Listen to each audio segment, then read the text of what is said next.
آج اس محفل کے صدر ذی وقار پیر طریقت رہنما اہل عقیدت عالم اسلام کی عظیم علمی اور روحانی شخصیت حضرت علامہ صاحبزادہ غلام بشیر نقشبندی صاحب دامت برکات القدسیہ دربار عالیہ باولی شریف محفل میں تشریف لائے۔ بزم صدیقیہ شادی وار کی تمام اراکین کی جانب سے میں آپ کو خوش آمدید کہتا ہوں۔ اللہ تبارک و تعالیٰ آپ کا آنا اپنی بارگاہ میں قبول و منظور فرمائے۔ جتنے احباب باہر کھڑے ہیں سامنے کھڑے ہیں سب بیٹھ جائیں، انشاءاللہ آپ کی بلا پیر صاحب کا خطاب ہوگا۔ باہر جتنے دوست کھڑے ہیں آپ بھی اندر تشریف لائیں۔ سب محترم بس میں نے 2 شعر پڑھنے ہیں، آپ کچھ خاموش سے ہو گئے ہیں اور اب میں نے صرف یہی شعر پڑھنا ہے۔ تنم فرسود جاں پارا ز ہجراں یا رسول اللہ، دلم پجمردہ آوارا ز عصیاں یا رسول اللہ، ہے میری جان تے تن پارا پارا یا رسول اللہ، ہے دل دکھیا گناہ نال سارا۔ یہ جتنا کرو تھوڑے کو پوچھنا کہ سی تھوڑی سنی کون کون ہے، کیونکہ بھائی یا رسول اللہ کہنے والے سنی ہیں، جو شرمائے اس کو کیا کہیں گے؟ جو سنی ہے ذرا ہاتھ اٹھا کے کہتے ہیں نا یا رسول اللہ۔ اتنا کرو بخیلوں کی طرح نہ کہیں، آپ جو پیچھے بیٹھے ہیں آپ بھی قریب آ جائیں، قریب آ جائیں۔ جو باہر میری آواز سنتے ہیں اگر آنا چاہیں تو اندر آ جائیں، بیٹھ کر سنیں گے تو انشاءاللہ آپ کو لطف آئے گا۔ ذرا محبت کے ساتھ جتنے جوان بیٹھے ہیں سستی اتار کے ہاتھ اٹھا کے ایک دفعہ کہہ دو یا رسول اللہ۔ تھوڑی سی کمی ہے، اپنی اپنی باری پہ نہیں کہنا، ایک آواز میں سب نے مل کے کہنا ہے یا رسول اللہ، کہہ جائے۔ اب میری آواز پہ میرے ساتھ آپ نے، جب میرے اشارہ آپ کی طرف ہوگا تو آپ نے کہنا ہے یا رسول اللہ۔ فارسی میں نے پڑھنی ہے، پنجابی پہ آپ کہیں گے یا رسول اللہ۔ سنیے، تنم فرسود جاں پارا ز ہجراں یا رسول اللہ، دلم پجمردہ آوارا ز عصیاں یا رسول اللہ، ہے میری جان تے تن پارا پارا یا رسول اللہ، ہے دل دکھیا گناہ نال سارا۔ یعنی واپس سے پھر ہے دل دکھیا گناہ نال سارا یا رسول اللہ، جو صوبے من گزر آری منے مسکی زناد آری، فدائے نقش نالے نت کنم جا یا رسول اللہ، یہ آ جاؤ کدے ویڑے میرے کہ تو ساڑی نالے پاک تو ترا قربان تن من اپنا سارا یا رسول اللہ، یہ آ جاؤ کدے ویڑے میرے کہ تو ساڑی نالے پاک تو ترا قربان تن من اپنا سارا یا رسول اللہ۔ چراغ آرزو کب تک جلائیں یا رسول اللہ، مدینہ پاک میں ہم کو بلائیں۔ جس کی خواہش ہو وہ بولے، مدینہ پاک جو جانا چاہتا ہے وہ بولے محبت کے ساتھ۔ سب کو میں نہیں کہتا، جو چاہتا ہے کہ اللہ اسے مدینہ پاک کی حاضری نصیب فرمائے، سرکار کرم فرمائے، اسے مدینہ بلائے، وہی میرے ساتھ کہے یا رسول اللہ۔ یہ سارے صحابہ یا رسول اللہ کہتے رہے، سارے نبی کے غلام ہر دور میں یا رسول اللہ کہتے رہے۔ میرے ساتھ دونوں ہاتھ اٹھا کے جس کا جی چاہے، محبت سے سب کو نہیں کہتا، جس کا جی چاہے، یقیناً جو غلام ہے اس کا جی چاہتا ہے۔ چراغ آرزو کب تک جلائیں یا رسول اللہ، مدینہ پاک میں ہم کو بلائیں یا رسول اللہ۔ سبا کے ہاتھ یہ پیغام بھیجا ہے غلاموں نے، ہمارے گھر میں بھی تشریف لائے یا رسول اللہ۔ چسوے من گزر آری منے مسکی زناداری، فدائے نقش نالے نت کنم جا یا رسول اللہ۔ مولانا عبدالرحمن جامی صاحب نے 600 سال پہلے یہ کلام لکھا، بہت لمبا کلام ہے لیکن اس میں سے میں مقطع پڑھوں گا کیونکہ وہ چھوڑنے کا نہیں، بڑا خوبصورت مقطع کہتے ہیں۔ جو بازوے شفاعت را کشائی پر گنہگارا، مکن محروم جامی را درا آ یا رسول اللہ۔ قیامت کے دن یقیناً سب کو نبی کی شفاعت کی امید ہے، دونوں ہاتھ اٹھا کے سارے کہہ دینا، گنہگارا دکھو دے جس گھڑی بخشش کا دروازہ، نہ کھلے اس گھڑی جامی بیچارہ یا رسول اللہ۔ اللہ تبارک و تعالیٰ بزم صدیقیہ کے اراکین کا یہ خوبصورت محفل کو سجانا قبول فرمائے، جس دربار میں حاضر ہیں ان کے صدقے میں ہم سب پر اپنا فضل و کرم فرمائے۔ میں بصد احترام درخواست گزار ہوں عالم اسلام کے عظیم محقق، ممتاز اسکالر، پیر طریقت، رہنما اہل عقیدت، عالمی مبلغ اسلام حضرت علامہ صاحبزادہ غلام بشیر نقشبندی صاحب دامت برکات القدسیہ دربار عالیہ باولی شریف تشریف لاتے ہیں اور اپنے افکار عالیہ سے ہم سب کے قلوب کو منور فرمائیں گے۔ سستی لا کے ایک دفعہ یہ نعرے اسی لیے لگائے جاتے ہیں کہ ذرا آپ تھوڑے سے سست ہو جاتے ہیں، ذرا ایک دفعہ پھر ذوق بیدار ہو جائے۔ میرے ساتھ نعرے کا جواب دیجیے، ہاتھ اٹھا کے محبت کے ساتھ جتنے جوان ہیں، نعرے تکبیر، دونوں ہاتھ اٹھنے چاہیے، نعرے رسالت، نعرے تحقیق۔ نعرے حیدری دربار عالیہ بھاولی شریف حضرت علامہ صاحبزادہ غلام بشیر نقشبندی صاحب الحمدللہ رب العالمین بارک الخلائق اجمعین الصلاة والسلام علی سید الانبیاء والمرسلین وعلی آلہ الطیبین الطاہرین واصحابہ الراشدین المہدیین اما بعد فاعوذ باللہ من الشیطان الرجیم بسم اللہ الرحمن الرحیم یا ایہا الذین آمنوا اتقوا اللہ وکونوا مع الصادقین صدق اللہ مولانا العظیم اللہم ارنا الحق حقا وارزقنا اتباعہ وارنا الباطل باطلا وارزقنا اجتنابہ ان اللہ وملائکتہ یصلون علی النبی یا ایہا الذین آمنوا صلوا علیہ وسلموا تسلیما الصلاۃ والسلام علیک یا رسول اللہ وعلی آلک واصحابک یا حبیب اللہ الصلاۃ والسلام علیک یا خاتم الانبیاء والمرسلین وعلی آلک واصحابک یا رحمۃ للعالمین قابل احترام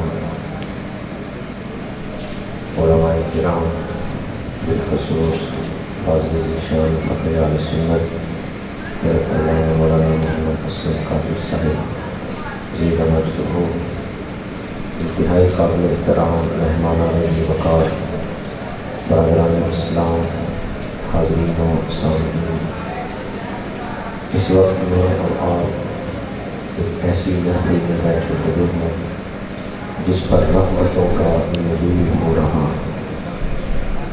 اس وقت ہم اپنی زندگی کی ایک تاریک رات کو ذکر رسول سے روشن کر کے بیٹھے ہوئے ہیں. اس وقت ہم اپنے گناہ بخشوا رہے ہیں، اپنی قسمت سنوار رہے ہیں، اپنا مقدر چمکا رہے ہیں. جب تک آپ اس محفل میں بیٹھے ہوئے ہیں اللہ اور اس کے رسول کا ذکر سن رہے ہیں، فرشتے آپ کے نامہ اعمال میں نیکیاں لکھ رہے ہیں. یہ رات دیر تک آپ لوگوں کا بیٹھنا اس بات کا علامات ہے کہ آپ بیٹھے ہوئے نہیں، کسی کی نظر نے بٹھا رکھا. اللہ تعالیٰ تمام منتظمین اور معاونین کو اجر عظیم عطا فرمائے.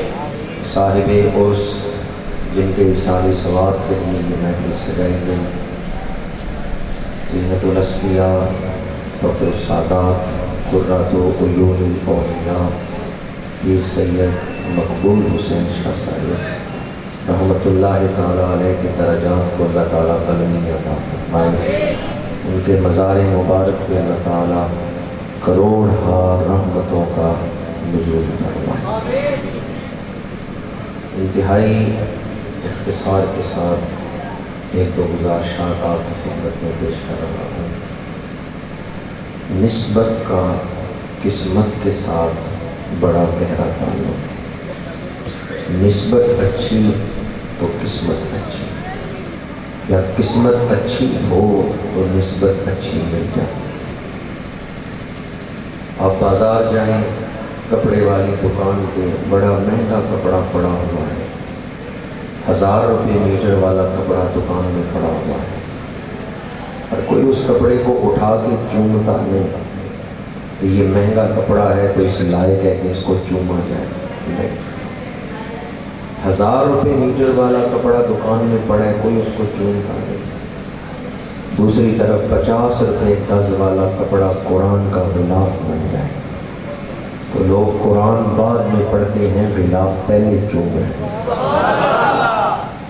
جب آپ قرآن کے غلاف کا احترام کرتے ہیں تو اس کپڑے کی بازاری قیمت دیکھتے ہیں یا قرآن سے نسبت دیکھتے ہیں؟ کسی مومن کا ایمان اجازت دیتا ہے کہ قرآن کے غلاف سے اپنے پیر صاف کریں؟ آپ کہاں اٹھتے ہیں اس تصور سے؟ میں پوچھتا ہوں اس کپڑے کو اتنا احترام کیوں مل رہا ہے؟ صرف ایک وجہ ہے کہ اس کی نسبت قرآن کے ساتھ ہے۔ نسبت اچھی تو قسمت اچھی۔ آج بعض لوگ اپنے آپ کو اہل حدیث کہلواتے ہیں اور پھر نسبت کا بھی انکار کرتے ہیں۔ میں کہتا ہوں مجھے کتب احادیث میں کوئی ایک ایسی حدیث تو دکھاؤ جس میں متن ہو اور سند نہ ہو۔ یہ سند کیا ہے؟ محدث اپنی نسبت ہی تو بیان کرتا ہے۔ دین ہم تک پہنچا ہے تو نسبتوں کے ذریعے ہی پہنچا ہے، اور دین بچا رکھا ہے تو نسبتوں نے ہی بچا رکھا ہے۔ اس لیے اللہ تعالیٰ نے ہمیں اچھی نسبتیں اختیار کرنے کا حکم دیا۔ یا ایھا الذین آمنوا اتقوا اللہ وکونوا مع الصادقین، اے ایمان والو اللہ سے ڈرو اور سچوں کے ساتھ ہو جاؤ۔ کتنا سجا ہوا کلام ہے۔ رات گئے تک اس محفل میں بیٹھنے والوں، قرآن مجید آپ کو ارتقاء کا راستہ دکھا رہا ہے۔ ذرا دل کے کانوں سے قرآن کو سنیں اور قرآن سمجھیں کہ قرآن نے آپ کو کون سا راستہ دکھایا۔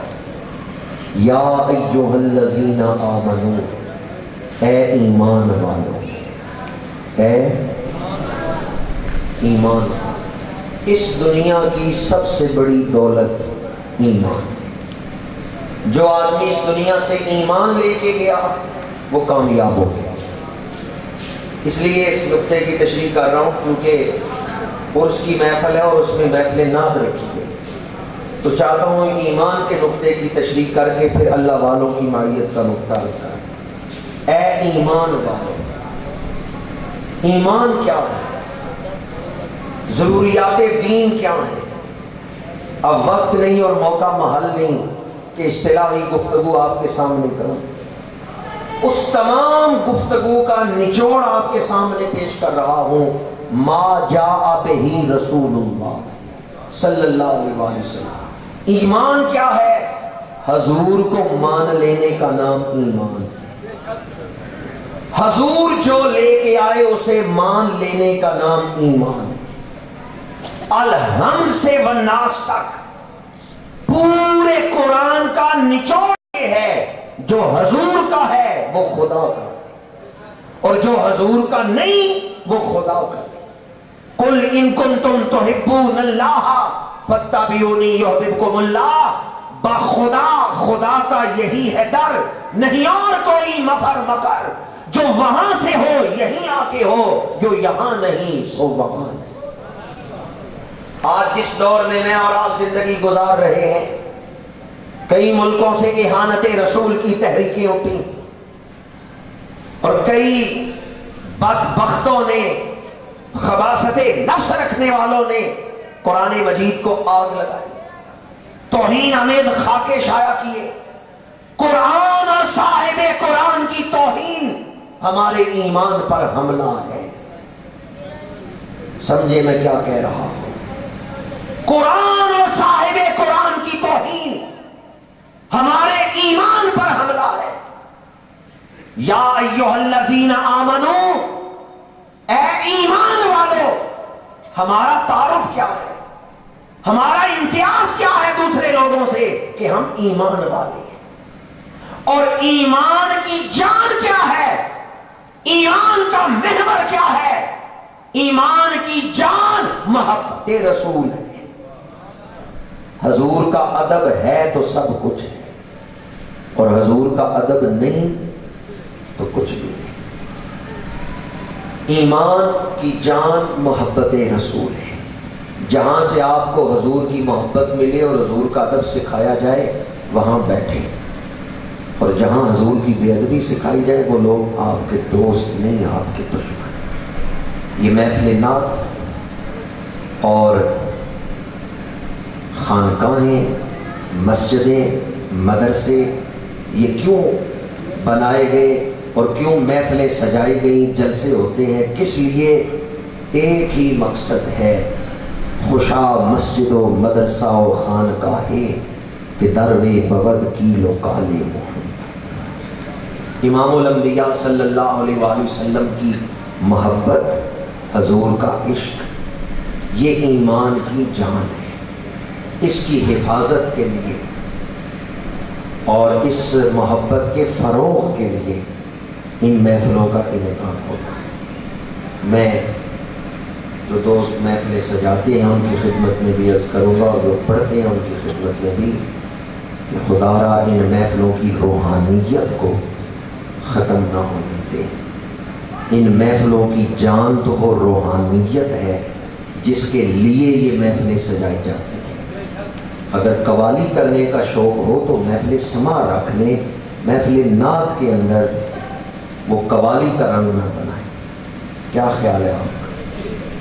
جی، قوالی سننی ہو تو محفل سما رکھ لیں، وہ ایک الگ عنوان ہے کہ اس کی حیثیت کیا ہے، لیکن جب محفل نعت رکھی ہوئی ہے تو نعت پھر نعت کے آداب کے ساتھ پڑھنی چاہیے۔ یہ محفلوں کی روحانیت ہے۔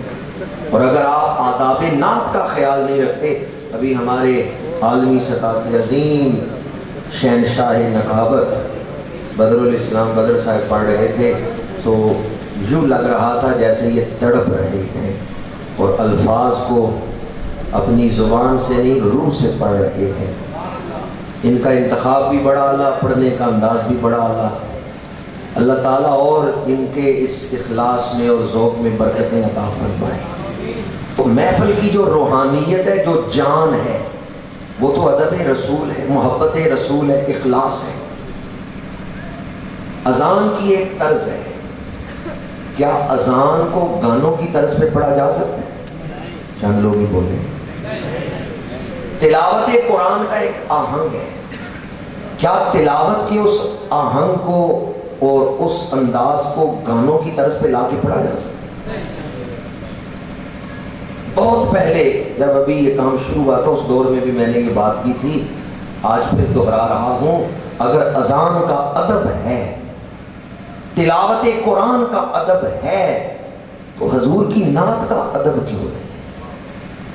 حضور کی نعت کو کیوں گانوں کی طرز پہ ہم لے آئے؟ اور پھر کلام بھی کئی لوگ ایسا لکھ دیتے ہیں، میری امی بھی پڑھ رہے تھے، میری امی بچے چھوٹے کہہ رہے تھے میری امی۔ مجھے ایک دوست نے کہا وہ نعت آپ نے سنی ہے میری امی میں نے کہا نہیں وہ پڑھ رہے تھے میں کمی انہوں نے کہا نہیں وہ کہہ رہے تھے میری امی۔ بعض ایسا کلام لکھ دیتے ہیں کہ وہ مذاق بنا دیتے ہیں۔ اللہ تعالیٰ معاف کرے، کئی محفلوں میں ذمہ داری سے بات کر رہا ہوں، نقیب بھی ایسا کلام پڑھ دیتے ہیں۔ ابھی چند دنوں کی بات ہے، ایک شخص پڑھ رہا تھا معراج کے حوالے سے کلام، اللہ نے فرمایا اگر میں ایک لمحے میں آپ کو سیر نہ کرا سکوں تو مجھے خدا ہی نہ کہنا۔ میں نے کہا مفتیوں سے پہلے یہ تو پوچھ لیتے، بندہ یہ کہنے سے مسلمان بھی رہتے نہیں رہتے۔ وہ جوش خطابت میں کہہ گئے ایسے کلمات، اور لوگ سبحان اللہ کہہ رہے ہیں، نعرے لگ رہے ہیں، پتہ ہی نہیں کہ یہ جملہ کہنے سے ایمان ہی ختم ہو جائے۔ اور ماں کی شان میں بعض بات پڑھ دیتے ہیں کہ جس کی ماں گھر میں ہے اسے کعبے جانے کی ضرورت ہی نہیں۔ یہ بھی غیر شرعی مصرع ہے، غیر شرعی جملہ ہے۔ ماں گھر میں ہو تو کیا بندے پہ حج فرض نہیں ہوتا؟ حج فرض ہوتا ہے۔ اور وہ مصرع پڑھ رہے ہیں کہ ماں اگر گھر میں ہے تو کعبے جانے کی ضرورت ہی نہیں۔ میں آپ کی خدمت میں عرض کروں گا، خدا را ان محفلوں کی جو روحانیت ہے اس کو زندہ رکھیں، اس کو قائم رکھیں۔ ہم ان محفلوں میں کیا لینے آتے ہیں؟ وہ روحانیت لینے ہی تو آتے ہیں، وہ محبت کا پیغام لینے تو ان محفلوں میں ہم آتے ہیں۔ اور اگر وہ محبت، وہ روحانیت ختم ہو جائے تو پھر یہ ایسا جسم ہے جس میں جان نہیں ہے، پھر ایسا پھول ہے جس میں خوشبو نہیں ہے۔ پھر قیامت کے دن ہم نے ان محفلوں کا جواب دینا ہے، پھر یہ ہمارے لیے حجت لنا نہیں حجت علینا ہے، پھر یہ ہمارے خلاف دلیلیں ہیں۔ پھر کسی کے سامنے غیر شرعی کام اس محفل میں ہوا اور وہ نہیں بولا تو قیامت کے دن اس کے منہ میں آگ کی لگام ڈالی جائے گی۔ میں اس لیے اپنا فرض سمجھتا ہوں یہ بات کرتے ہوئے کہ ان محافل کا انعقاد ہو تو بنیاد محبت رسول اور ادب رسول، یورپ کے یہودی اور عیسائی بے ادبی کرتے ہیں تو وہ غیر مسلم ہیں. افسوس تو یہ ہے کہ کلمہ پڑھ کے ہم ان ممبروں پہ بیٹھ کے یا اسٹیجوں پہ بیٹھ کے حضور کی بے ادبی کریں. یہ ہمارے لیے لمحہ فکریہ. آج ہم حضرت سید پیر مقبول شاہ صاحب رحمۃ اللہ تعالی علیہ کے عرص پاک میں یہ ارادہ کرتے ہیں کہ خود حضور کا ادب کریں گے, اپنی اولادوں کو ادب رسول سکھائیں گے. ہمارا جینا ہمارا مرنا ادب رسول کے لیے. ہمیں اپنی جان سے زیادہ حضور کا ادب پیارا ہے. یورپ و امریکہ کے گستاخوں نے اگر حضور کی بے ادبی کی, امام الانبیاء کی عزت پاک کو للکارا ہے, تو یہ ہمارے ایمان پر حملہ ہے. آج اس پاک اس محفل میں ہم یہ ارادہ کرتے ہیں, جب تک ہماری سانسیں چل رہی ہیں ہم محبت رسول کے گیت گاتے رہیں گے, اور اگر زندگی میں کبھی موت